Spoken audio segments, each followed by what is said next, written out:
Chapter 3 Angels of the Night. My grandmother eventually forced me to move out again. I moved into an old, run-down, abandoned structure located directly across the street from my grandmother's home. Most people would just call it a shack. Once upon a time, this old house was in much better condition. Many years before, Medea had raised my mother and her siblings there. When I was much younger, I spent a few nights there before Medea moved into the trailer directly across the street. At that time, the house had running water, lights, gas, and other essentials for a home to function. Now, some family friends, an elderly couple living in New Orleans, owned the shack. Medea was not responsible for paying rent. My new home did not have running water, electricity, or gas. I could not walk into the kitchen and prepare food to eat. I was unable to use the toilet when I needed to, or draw water for a bath. As I was living without water, lights, or gas, I naturally assumed these necessities would be met with the assistance of my grandmother. Needless to say, life became more complicated while living in that shabby structure I called home. Later in the day, I walked inside the old shack to rest. I lay across my bed and stared at the ceiling. The old shabby structure was literally falling apart. It was utterly dilapidated. The floor was treacherous with holes. The walls were filled with holes as well. Many of the windows were broken or had fallen out. It had 3 bedrooms that Medea used for storage, so they were filled with various junk. The washroom, kitchen, and living room were also decorated with clutter. There was 1 bathroom, a breeding ground for mold, bacteria, and other dangerous microorganisms. The bathroom floor was wet, smelly, and visibly unlevel. The toilet was partially sunken into the rotted floor. The base and inside of it was stained a greenish-black color. The bathtub was rusty and its base was mold-infested. There was a black water hose where the faucet belonged. The windows had been replaced with a clear plastic covering. There were huge holes in the ceiling. As for the smell, I would have you to ask, what smell? I was nose blind to the disgusting odor. The outer extremities of the shack were even worse. The tin roof was retracting and disassembled.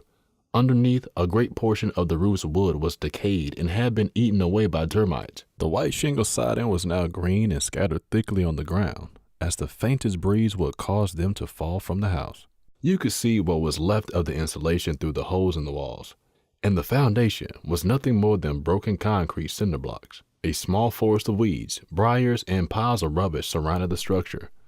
My body was crushed by the brutality of the winter months and scorched during the blistering summers. I was in poor health during the time I lived there, mainly during the winter months. After a couple of minutes, I got to my feet, went to the door, and looked out across the street.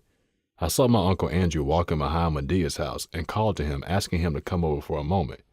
"What'd you cook for dinner?" He replied, "We didn't cook nothing this evening, Brad." When I asked if there was anything to eat at all, he told me he could warm up some leftover grits they had planned to throw to the dogs. I laughed and told him, Yeah, man, give me that. Hell, it's better than nothing." He walked back across the street. Soon I could hear Medea fussing. "What the hell that black gorilla wants? He always starving. He need to go where his mama at and ask for something to eat." I thought the madness would never cease. Uncle Andrew did not bring me the dog slop grits right away because Medea would not allow him to give them to me. I finally went back to my bed and lay down. Hours later, I could hear a loud growl. Before I could get up to see where the sound was coming from, my stomach growled again.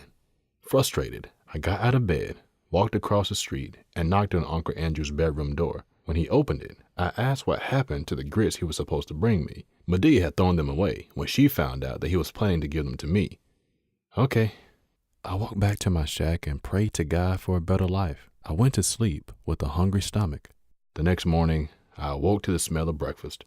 I love to eat bacon, although I hardly ever ate any or anything else while living across the street from my grandmother.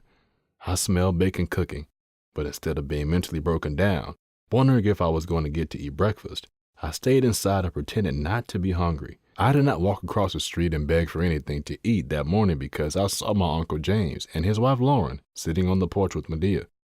I knew the moment I went over to ask for something to eat, it would give them something to talk about. One would think, with the government giving Medea over $400 every month in food stamps to purchase food for us, I would not be starving. In addition, the government awarded her several $100s in a monthly welfare check to help support us. Yet, I was starving. My desperation meant that I often went through spurts of hustling. During the days that I hung out on the block, I started selling crack, among them many other illegal narcotics. Each time, I would make just enough money to buy food, clothing, and school supplies for my siblings and myself. Once I had accomplished those goals, I would always tell myself that I was getting out of the dope game. Life became more complicated when I found myself at a crossroads as I contemplated whether or not I should be selling drugs. At that time, I really did not understand the game and made little to no money. My desire to stop hustling battled with the need to eat. If I stopped, I would have to depend primarily on Medea to eat. So, within a few days or so, I would normally start back selling crack.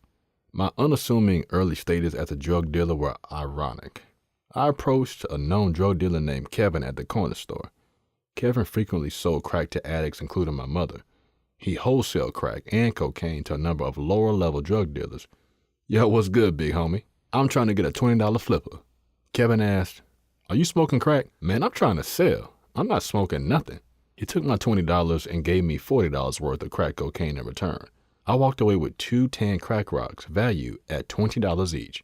I sent a random crack addict into the store to buy me a 40-ounce of Old English 800 beer. I leaned against the wall and opened it. After a few minutes passed, an addict came over and asked if I had some work, crack. So I pinched off a $5 piece or a nickel from one of the rocks I scored earlier. I sold him a nickel rock and he smoked it right there on the spot. He was floating on cloud 9. I made about $60 from that flipper, and the rest was history. I ultimately worked my way up to wholesaling crack. One time, someone close to my mother died and she wanted me to go to the funeral with her. I declined, saying I was too busy hustling to attend a stranger's funeral. My mama told me that if I went to the funeral, I could eat the food they served afterwards. After hearing that, I told my mama I would love to go. When we arrived, she mingled and introduced me to several people. She would say, "Yeah, this my baby right here, girl. You remember Brandon? He was a little baby the last time you saw him." People would normally respond with a startled look and ask, "That's Brandon? The one by Jason?" "Oh yeah, that boy sure has grown up." We all sat down, and I waited patiently as the eulogy was preached and the deceased was laid to rest.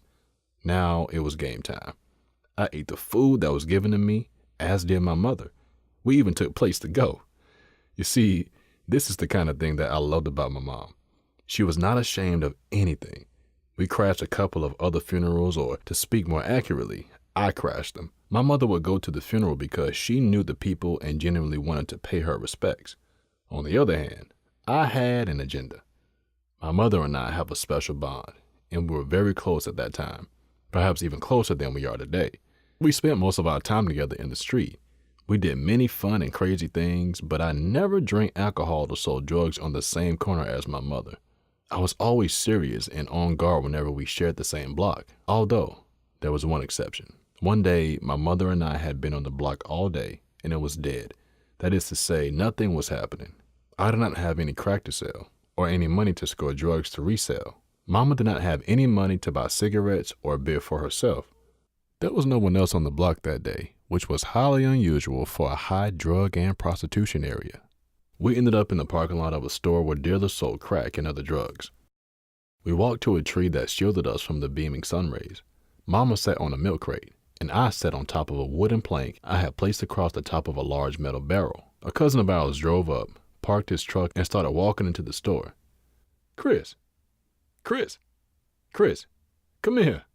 Let me holler at you for a second," Mother shouted. He gestured to her, letting her know he would come over once he was done in the store.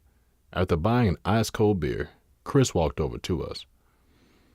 "What's up, cuz? How you doing?"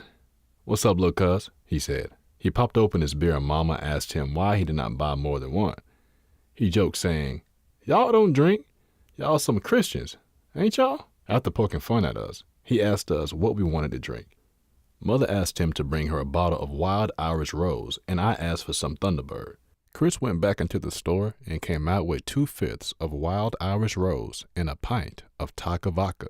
He handed me one of the fifths and the other to my mother. He told us to drink up and added that he would buy us more when we were done. My mother held the wild Irish rose propped between her legs as she opened the pint of vodka.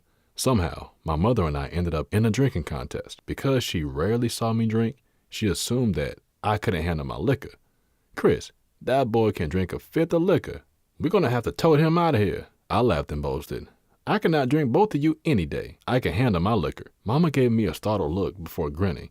Make a believer out of me, baby. My mother, Chris, and I started drinking and trading stories. After almost an hour, Mama was working on her second fifth, but I had barely put a dent in my first. They started to laugh at me, and I laughed at myself along with them. I put my bottle to my mouth and I threw it back.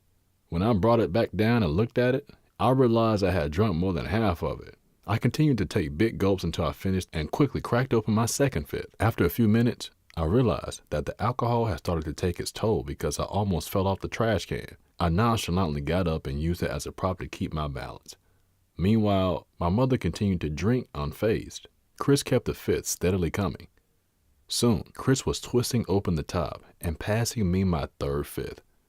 At that point, I was too embarrassed to say that I had drunk enough. When Chris and my mother were not looking, I started pouring my liquor into the grass. My mother declared proudly, "Yes, indeed, that boy can drink." I smiled shamefully as I continued to pour out my liquor. By the end of it all, we were severely intoxicated. I cannot recall what we did next. I can only suppose that we bummed a ride to Mr. Jason Green's house. Mr. Jason was an old man we stayed with off and on in Cherry Hill, Tennessee. His house was within walking distance, but I do not think we were capable of walking there that day. Mother and I had another unusual moment at a church in Allen, Tennessee. Allen is only a few minutes outside of Cherry Hill, which is roughly 30 minutes from Glendale. Mother and I often had deep conversations about the Lord. In fact, we did every day. Christ was our foundation, and despite the life we were living, he kept us grounded. My mother and I were on the corner early one Sunday morning when we decided that we needed a break. Mother suggested that we go to church and fellowship with other believers. So, we went to church. Because I was hustling, I had my crack, pistol, razor blade, and some other miscellaneous items on my person. When we arrived at the church, I started looking for a safe place to hide these items. I did not find a spot where I felt comfortable leaving my belongings behind. As a last-minute resort, I took my gun and crack into the church with me. I feared that if someone found my gun, they would sell it or even use it on me. I definitely did not want to take a chance with a user finding my crack because it would be smoked instantly. We found a seat in a pew just in time for the sermon.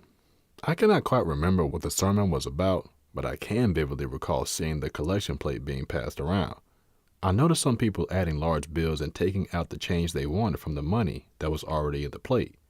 I kept watching the plate as it neared me. My mother quickly passed the collection plate because she did not have any money to give. When the plate reached me, I sunk my hand into it as if I had dropped a large bill and then grabbed a handful of cash, pretending it was my change. Before I could pass the plate on, Mother saw me and asked me to put the money back. I dropped some of the bills back into the plate to convince her that I had returned it. After the service ended, we exited, and Mother scolded me about stealing from the collection plate. We bummed a ride back to the corner store in Cherry Hill. Once we were there, I went inside and bought us something to eat. Red beans and rice with pigtails and fried chicken, white meat only, or Southern delight. I walked back outside, sat down under the tree with Mother, and gave her some of the food. "You didn't make any sales yet, did you?" she asked. I admitted that I had gotten the money from church. I told her the Lord had blessed me. She smiled and nodded her head after I told her I had kept some of the collection plate money and asked her not to be so upset with my stealing. We were more in need of assistance than anyone in that church. I concluded my argument by citing the numerous cases when pastors and deacons had misused church funds. Deep in my heart, I knew I was wrong, but I did not care. When I look back on the foolish position I took in order to justify my actions, I am humiliated. I was abnormally hungry the day I was digging through the trash can for food at the corner store. It had happened while I was hanging around in front of the store. I saw a guy take a couple of bites out of a piece of chicken. Then he placed the chicken into a white bag and threw the bag into the trash. I hadn't eaten that day, but it was too many people around for me to get the food out of the trash right away. I waited until the crowd thinned out first. Once this finally happened, I walked over to the trash can, looking inside. I was a bit shocked because I didn't see the bag containing the chicken the guy threw away the hour prior. Then I dug through the trash searching for it. To my dismay, I couldn't find it. In the end, I ate some grits Uncle Andrew gave me later that night.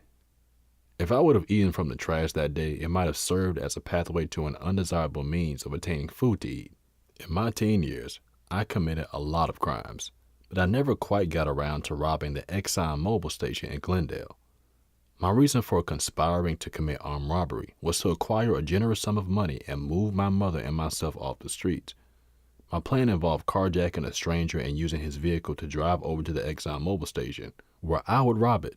After the robbery, my plan was to flee in the stolen car and ditch it. I set out to rob that store on multiple occasions, but every time I attempted to do it, I was interrupted.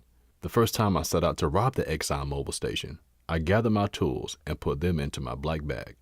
I packed a black ski mask, a black hoodie, some latex gloves, pepper spray, a flashlight, a roll of duct tape, and a few other items. As for my pistol, I normally carried it on me everywhere I went.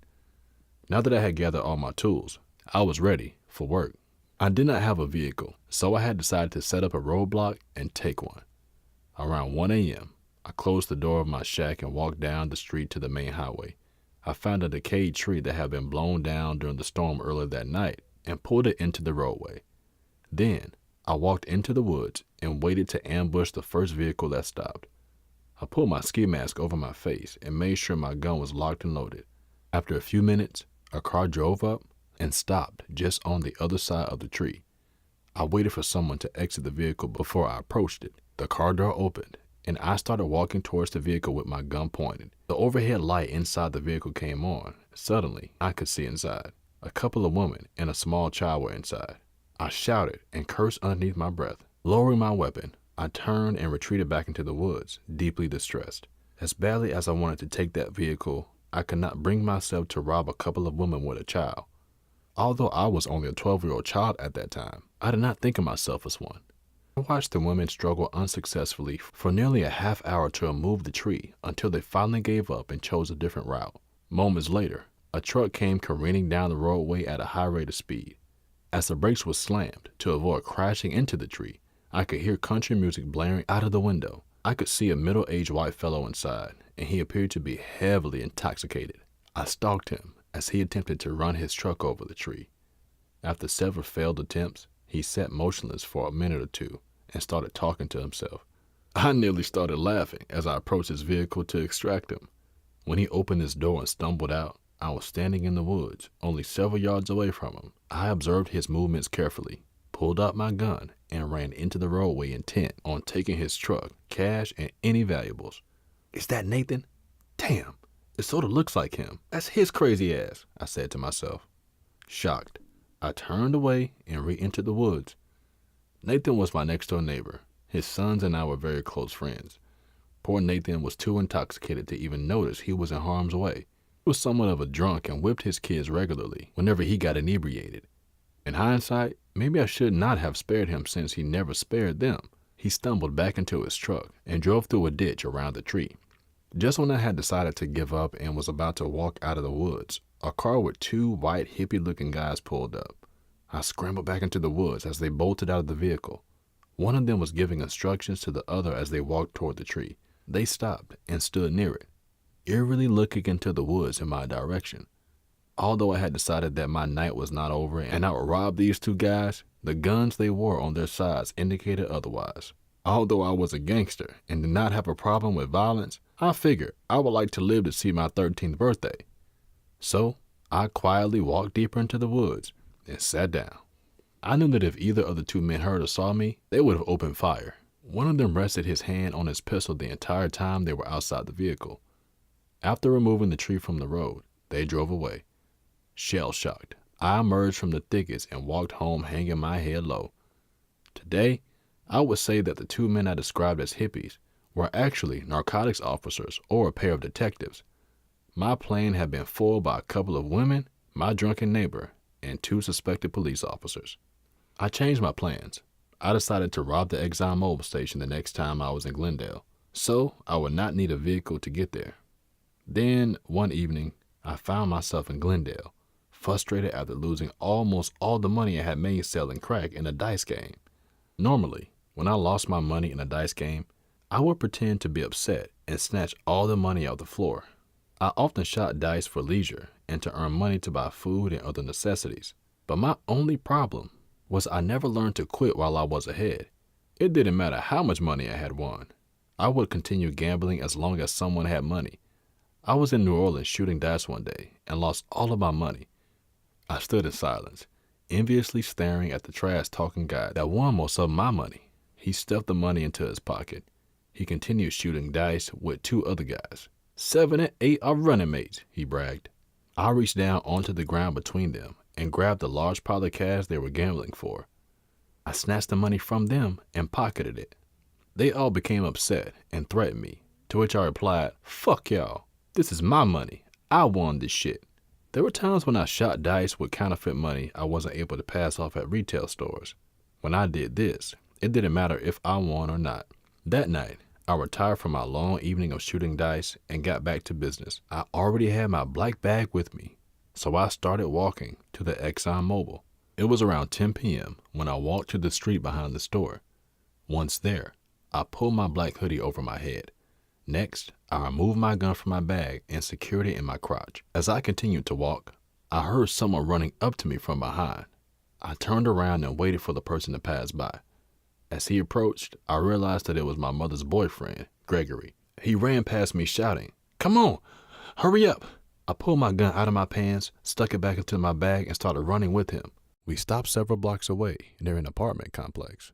As we caught our breath, Gregory told me he was running because he had just robbed someone. So much for me robbing the ExxonMobil station that night.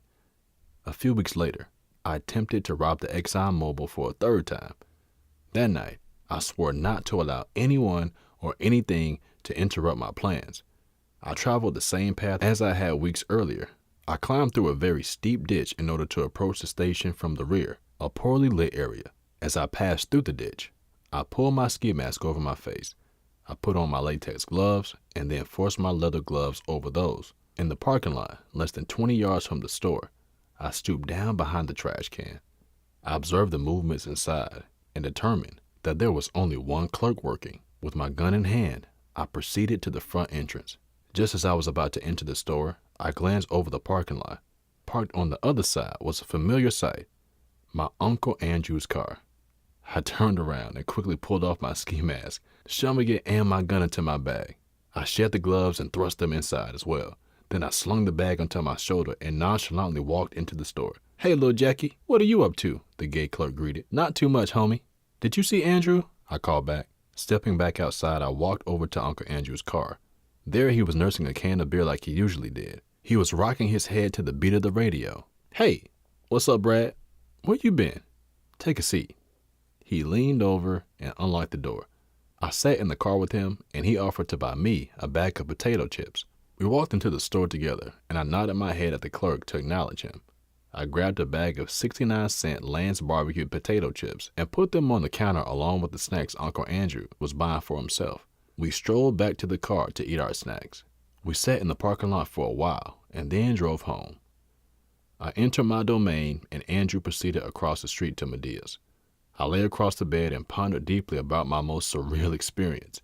The very night I chose to rob the store, I had gotten lucky because no one was there. Then Andrew had shown up out of the blue. I believed it was divine intervention that caused him to appear at that store from virtually nowhere. I decided not to rob the Exxon because I felt that God would not allow me to do it. I reasoned that robbing the store would be like fighting against God, not a fight I was capable of ever winning. Besides, by that time, I was involved in so much criminal activity that I had grown weary of it. I had already burglarized several homes in multiple cities. I gained entry into those homes by picking the lock or kicking in the front door, not to mention the things I did on a daily basis. My first time eating chili was at Nathan's house. I was visiting his eldest son, Kyle, when he offered me something to eat. With Medea still fascinated with starving me, I accepted and asked him what he had to eat. He said he had cooked some chili and invited me inside. I sat on the living room couch next to a slumped over drunken Nathan. He looked pretty much the same way he had the night I almost assaulted and robbed him. I looked over at him with a large grin on my face. "Hey Nathan, how's it going?" "It's going. How about a beer?" "You want one?" He reached over and handed me a 12-ounce can of Natural Light just as Kyle brought out a big bowl of chili for me. That was a memorable day. At that point, I realized that I needed to hang out with my adopted white family more often. Nathan and I drank beer after beer and ate bowl after bowl of chili until I could not drink or eat anymore. I ate as much as I wanted without being ridiculed or stared at like a wild animal. I enjoyed any rare moment when I could eat freely without being cursed out by Medea or looked at like a spectacle. Luckily, I was able to experience that on many occasions in many different places. I was always happy to eat anything other than those damn blackberries that grew in my yard or the blueberries that I stole from Mr. Coates' orchard. Later on in life, I discovered that Mr. Coates knew I ate from his orchard but did not care. Several hours had passed and all the beer and chili were consumed. I thanked Kyle and Nathan, and I walked next door to Medea's house. I asked Andrew for the foot tub I used as a bathtub because Medea had hidden it from me the day before. He passed me the tub with a couple of quarts of lukewarm water in it, and I carried it across the street. After bathing and throwing my bath water out the front door, I rested for the night. The next day, I returned to Nathan's home, unannounced. I waited until he left for work. After he was gone, I walked to his front door and kicked it in forcefully. The door immediately gave way and flung open. I entered his home and searched for his shotgun. Once I found the gun, I took it and fled the premises. I had an opportunity to start a gang called Live Nation at school. My brother, older cousins, and I had formed a close-knit bond and wanted a name for ourselves. We pondered over several ideas. Eventually, I came up with Live Nation, and everyone agreed to it. We got Live Nation tattooed across our backs as a vow of unity. We joked and laughed about our group, but that was all we did, with the exception of hoping to become a well-known rap group. When I got to school, some impressionable popular kids liked the idea of Live Nation. One day, I was called into the principal's office where she asked me if I was the gang leader of Live Nation. I just looked at her and laughed. She became very agitated and insisted on an answer. I told her that Live Nation was nothing more than a name to define the bond or brotherhood that my brother and older cousins shared. I told her Live Nation was not a gang and assured her that I was not a gang leader. Then she informed me that Live Nation had been tagged in several locations throughout the school. I told her that I had nothing to do with it or with whoever was responsible. She inquired about the tattoo on my back and shook her head, abruptly asking me to get out of her office. But before I could, she questioned me about the school nurse's pager. I had stolen it, but then lost it. Someone had found it and turned it into her. She wanted to know why the pager was being paged constantly throughout the day. I told her that I did not have a clue as to why the pager kept going off. I suggested that it was an alarm on the pager. She ignored my suggestion and asked if I was selling drugs. I assured her that I was not selling drugs and mocked her by saying, "A straight A student like me wouldn't do something like that." She asked me to leave and never questioned me after that. Later, I confronted a couple of students who were rumored to be Live Nation members. They were ready to pledge their allegiance to me, and the student responsible for the tagging apologized, but encouraged me to convert Live Nation into a gang because people wanted to be a part of it. I told him that starting or being part of a gang was not my style. Quite frankly, I enjoyed doing all of my dirt alone. I never had to worry about someone snitching on me. I had two other friends who were also drug dealers and as violent and as crazy as I was. When they asked me about Live Nation, it was very tempting to have a couple of guys who were living a similar lifestyle take interest in it. Yet, I never converted my group into a gang. I considered it briefly, and that was the end of it. There was an incident on the block with two of my older cousins, a crack addict, and I almost got shot. We were riding around in my cousin's car when he stopped at a crack dealer user's house. One of my cousins got out and went to the door because he needed to collect some money that was owed to them. Unfortunately, he said or did something to the guy that he did not like because suddenly my cousin was racing back to the car. When he hopped inside, he asked his brother if he had his gun, to which he replied, "No." We looked over to see the dealer storming out of his house, wielding a 12-gauge shotgun. I never got a good look at the guy with the shotgun, and I was not aware of their business with him. My cousin sped off, while my other cousin pulled the crack addict over him like a human shield. I was in the worst spot because that lunatic was approaching our vehicle from the rear. I slumped over in the back seat to avoid being shot. Luckily for us, this guy must have not had any intentions of killing us after all. He had never squeezed off a single round. For some strange reason, and to my knowledge, no one retaliated against that guy. Both of my cousins were notorious criminals. In fact, they seemed to love living a thug's life. I was more upset with them than the nut.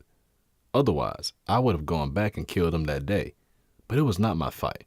I was happy he did not shoot because I was most likely the one to get hit. More bizarre than anything was the attic my cousin had used as a human shield. The addict was proud to do it. I did not quite recall the addict's exact words, but it was something to the effect of, "Boy, I saved your life, man. Now you owe me a big piece of rock for that shit." I looked at him and shook my head. We made it safely to the corner store in Cherry Hill, where I exited the car, gave my cousins fist pounds, and told them I would hook up with them later. Student life became increasingly challenging because my life away from school was in ruins. As time went on, I became more distraught and resentful. I was 12 years old and in the 6th grade at Glendale Middle School. I was a very nice kid, but I hated going to school. During my 7th and 8th grade year, I simply dropped out of school. I hung out on the corner with my mother instead. I loved to be with her.